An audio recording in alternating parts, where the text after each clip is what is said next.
Formula even race విషయంలో కేటీఆర్ గారి arrest ఉంటదా? ఉండదా? అని అందరూ చర్చించుకునే టైంలో ఆహ్, ఎ ఎప్పటిలాగే జనాల్ని మాయ చేసే ఒక టైప్ ఆఫ్ స్ట్రాటజీ ప్లే చేస్తా ఉంటారు వీళ్ళు. అందరికీ తెలిసిన విషయమే. ఇప్పుడేంటంటే దీన్ని టర్న్ చేయడానికని చెప్పేసి రేవంత్ రెడ్డి గారు 9,200 సమ్ చేంజ్ ఎకర్స్ అంటే 9,300 ప్రభుత్వ భూములు బాలానగర్ సైడు, జీడిమెట్ల సైడు అటు ఇటు ఉన్నాయి. వాటిని కబ్జా చేసి వాళ్ళ అనుచరులకి, వాళ్ళ తమ్ముళ్ళకి, వాళ్ళ చుట్టాలకి, పట్టాలకి ఇస్తున్నాడు అని ఏదో చెప్పాడు. యాక్చువల్‌గా చెప్పాలంటే ఒక విషయం, భూముల కబ్జా గురించి వీళ్ళే మాట్లాడాలి. 111 జీవో ఎత్తివేసే టైంలో భూముల విషయాల్లో ఏమయ్యాయో అందరికీ తెలుసు. ప్రపంచమంతా తెలుసు. అదొక వింత యాక్చువల్‌గా చెప్పాలంటే. అసలు ఆ జీవో ఎందుకు తెచ్చారో, ఎందుకు ఎత్తేసారో వీళ్ళకి తెలియాలి. నెక్స్ట్ హైడ్రా విషయంలో ఇప్పుడు కూలుస్తున్నారు అంటే అప్పటి కట్టించారు వీళ్ళే.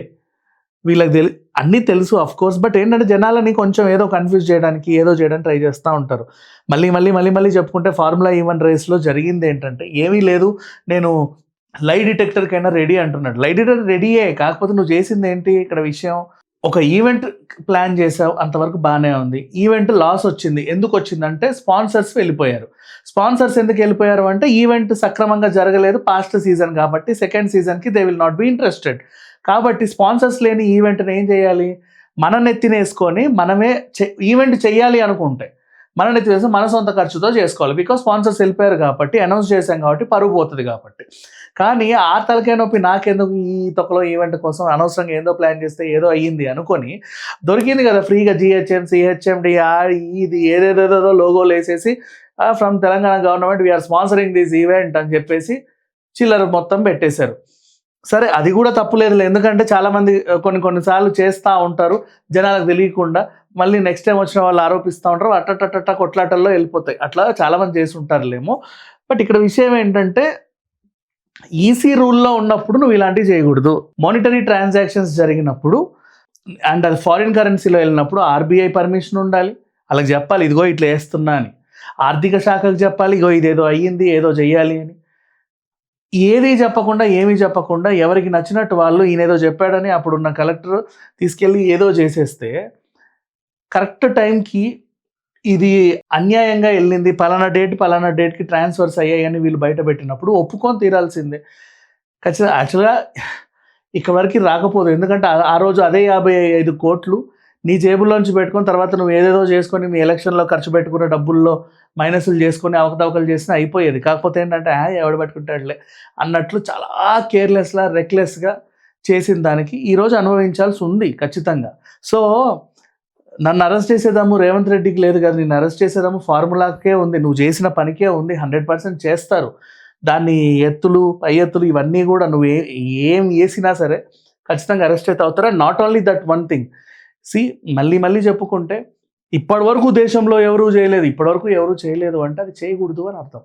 నిన్ను చేయమని కాదు, మనం చేసి చూపిమని అస్సలు కాదు. పైగా హుస్సేన్ సాగర్ చుట్టూ ట్రాఫిక్‌నంతా ఆపి ఆ రోజు జనాలందరినీ అతలాకుతలం చేసి అక్కడ చేయమని కూడా ఎవడు చెప్పలా. మన దగ్గర స్పేస్ లేదు. కాకపోతే క్రియేట్ చేసుకోవాలి. అది కూడా చేయలేదు. సరే పోనీలే ఏదో చేద్దాం అనుకున్నారు. అది అయిపోయింది. కానీ ఇప్పుడు మాత్రం ఫేస్ చేయక తప్పదు. ఇప్పుడు రకరకాల క్యారెక్టర్స్ తెర మీదకి వస్తూ ఉంటాయి. రేవంత్ రెడ్డి ఏం చేశాడంటే అట్లా చేశాడయ్యా, ఏదో చేస్తాడు. మీకెందుకు అనవసరంగా భూములు అవి ఇవి అని లేవనెత్తితే మళ్ళీ సొంతయి తవ్వుకోవాల్సి వస్తుంది. అప్పుడు ఇంకెలా ఉంటుంది? జన్వాడ ఫామ్ హౌస్ గురించి మాట్లాడితే ఒక్కరన్నా నోరెత్తగలరా? ఇప్పటికీ చెప్తున్నా ఈ రోజు వరకు కూడా నోబడీ కెన్. ఎవరు కూడా నోరెత్తలేరు. వీళ్ళు అధికారంలో ఉన్నప్పుడు ఎప్పుడైతే రకరకాల పబ్బులకి వాటికి వీటికి పర్మిషన్లు ఇచ్చి, ఫామ్ హౌస్లకి పర్మిషన్లు ఇచ్చి, అడ్డమైన వ్యాపారాలు చేసుకోమని పర్మిషన్లు ఇచ్చి, అడ్డమైన కంపెనీలన్నీ తీసుకొచ్చి ఇక్కడ పడేసి, ఊరికి దేశానికి ఎందుకు పనికిరాని కంపెనీలన్నీ తెచ్చి ఇక్కడ పడేసి, వాటి వల్ల జనాలకి తీవ్ర నష్టం చేసేసి మొత్తం ఆర్థిక వ్యవస్థనంతా ఛిద్రం చేసి పడేసిన తర్వాత ఇప్పుడే కోలుకుంటుంది తెలంగాణ. సో ఇక మీదట ఈ వీళ్ళని మొన్న జూబ్లీహిల్స్ ఎలక్షన్ టైంలోనే చూసాం జనాలను ఎలా మోసం చేస్తారని. చివరికి సర్వే వాళ్ళని కూడా కొనేసి అంత కన్ఫ్యూజ్ చేశారు. బట్ అయినప్పటికీ కూడా జనాల్లో ఏది ఉందో అదే గెలుస్తుంది. ఈవెన్ దో ఇప్పుడు వాళ్ళు బెగ్గింగ్ జరిగింది అనుకుంటే 25,000 ఓట్లు అయితే రావు మెజారిటీ. కొంచెం అటు ఇటుగా వస్తాయి. బట్ అంటే లాస్ట్ టైం మనకి ఓవైసీ వర్సెస్ మాధవీలతో జరిగిన ఫైట్‌ని చూసావా? అలాంటి రిజల్ట్స్ వస్తాయి. కానీ ఇక్కడ పూర్తిగా డిఫరెంట్ కైండ్ ఆఫ్ రిజల్ట్ ఇది. అదొక సెన్సేషన్ మెజారిటీ అని చెప్పుకోవచ్చు ఇప్పటివరకు ఆ నియోజకవర్గంలో. సరే మళ్ళీ జూబ్లీ హిల్స్ వరకు వెళ్ళాల్సిన అవసరం లేదనుకో. బట్ ఏంటో తీసుకెళ్లాల్సొచ్చింది ఈ టాపిక్ వల్ల. బట్ ఫార్ములా E1 రేస్‌లో అవకతవకలు జరిగాయి. ఈవెంట్ ఎలా జరిగిందో ఆల్రెడీ నేను ప్రీవియస్ వీడియోలో ఎక్స్‌ప్లెయిన్ చేశా. అసలు ఏంటి అనేది. అవకతవకలు జరిగాయి. ఏమీ లేదు అని రేవంత్ రెడ్డికి కూడా తెలుసు అంటే అది కూడా ఒక కన్‌ఫ్యూజన్ డ్రామా. అంటే ఆయనకు తెలిసి ఈయన కావాలనే చేస్తున్నారని జనాల్లోకి తీసుకెళ్లే బలమైన ప్రయత్నం చేస్తున్నారు. కావాలనే ప్రెస్ మీట్లు పెట్టి వీళ్ళలో మాట్లాడే వాళ్ళుంటారు. అరకొర మాట్లాడే వాళ్ళకి హాఫ్ నాలెడ్జ్ వాళ్ళుంటారు వీళ్ళ పార్టీలలో. వాళ్ళ చేత మాట్లాడిస్తున్నారు. సరే ఎవరెన్ని మాట్లాడినా సరే నిజం అనేది నిలకడగానే ఉంటది. ఎవరు ఇటు జరిపినంత మాత్రాన అటు ఇటు అవ్వదు. ఫార్ములా E1 రేస్‌లో అన్యాయాలు, అక్రమాలు జరిగాయన్నది వాస్తవం. ఇంకా అలాంటి ఈవెంట్లు చాలా చేశారు వీళ్ళు. అన్నిట్లోనూ ఇలాంటివే ఉన్నాయన్నది కూడా వాస్తవం. అన్నీ తవ్వి తీస్తారు. ఒకేసారి ఈ ఒక్క రేస్‌తో అయిపోలా. Thank you so much.